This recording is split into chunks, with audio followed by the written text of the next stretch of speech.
มดหนองยาอาหารกินหนองก้นมากินได้ลูกเดิมหักมากิน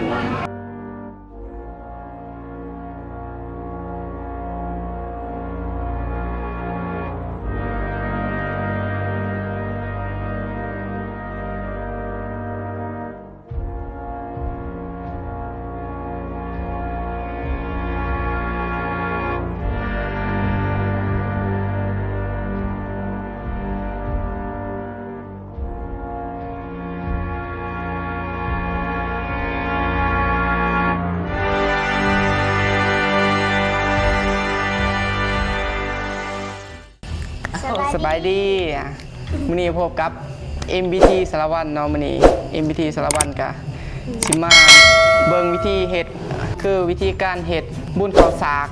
เฮ้ยบ่แม่นบุญข้าวประดับดินแม่นคือ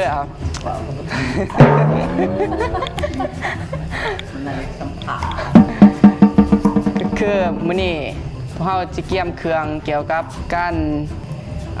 พังเขาประดับดินพังเขาประดับดินมันก็ตาหยาที่ตายไปแล้วในเหตุ12ก็คือมันอยู่ในเดือนเก่าก็คือจะอยู่ในบุญห่อเขาประดับดินห่อเขาประดับดินจะมีในเดือนเก่าจะห่อแบบ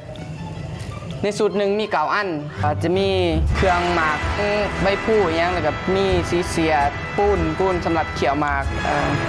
และจะเป็นเครื่องที่2ก็คือจะมีหมากไหมซีนป้าและย้ายอย่างที่เฮามีแล้วก็เฮาก็จะเอามาห่อไว้นี่ในสูตรหนึ่งจะมีเก่าห่อแบบนี้นะเป็นอันก็คือ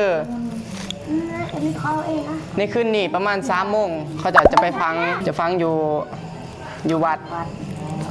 ไปหอยอยู่โป้งแล้วก็เอาขึ้นไปก็คือเขาจะเอาไปฟังอยู่ดินแล้วก็เอาไปใส่ถาดแล้วก็เอาขึ้นบนกุฏิพอเขาประดับดินเนี่ยก็จะ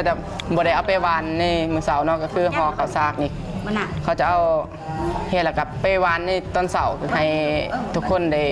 หยาดแยงกันเอาไปหอยอยู่หัวไหหัวหน้าแล้วก็สิพลปูกับซีดีแต่ว่าอันนี้เขาจะพังเลยเนาะโอเคเนาะตอนนี้ก็ห่อกับไก่สิแล้วประมาณ3 โมงไก่สิแจ้ง3 โมงเช้านี่ครับเขาจะเริ่มไปพังแล้วพวกเขาจะลุกไปนำแต่ว่าถ้าหูเมื่อก็สิได้มีคลิปนี้ถ้า